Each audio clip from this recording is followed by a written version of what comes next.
Kita mo, matindi na talaga yung korupsyon na nangyayari. Matindi na. Ganyan na yung level, extent, and depth ng korupsyon. So, sir, merong pahayag din po si Baguio City Representative Mark Go na pinupolitika nyo raw itong aid distribution po matapos po ninyong ibulgar itong 7-7 scheme at itong panibago na naman na 30-30-30 na scheme po. Kayo po daw ang namumulitika dito sa programa ng gobyerno.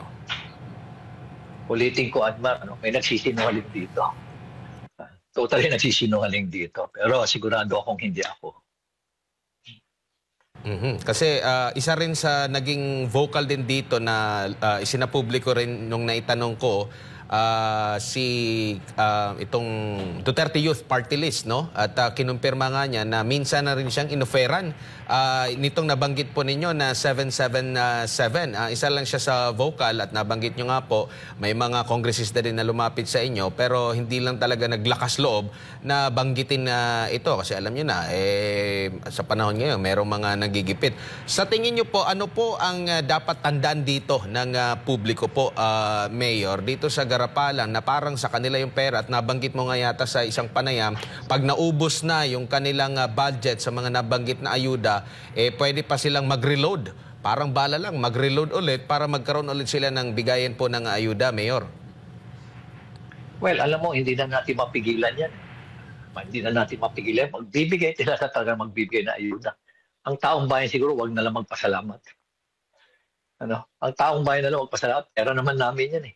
Palalabasin nyo may utang na loob kami sa inyo. Hindi.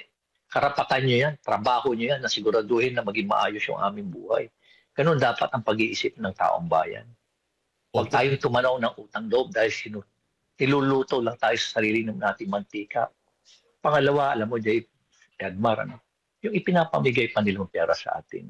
Hindi pa yan yung mga ninakaw nila sa porsyento. Hindi pa yan yung mga ninakaw nila being the contractor at supplier. Iba pa yun. Intact pa yung pera na yun.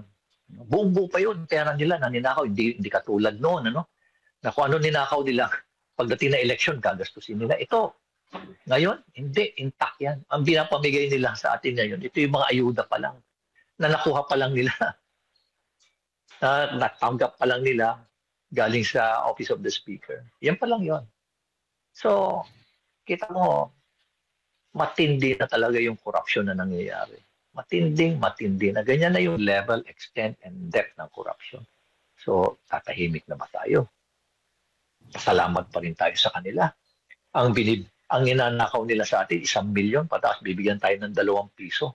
Tapos magpapasalamat tayo sa kanila, magmamano tayo sa kanila.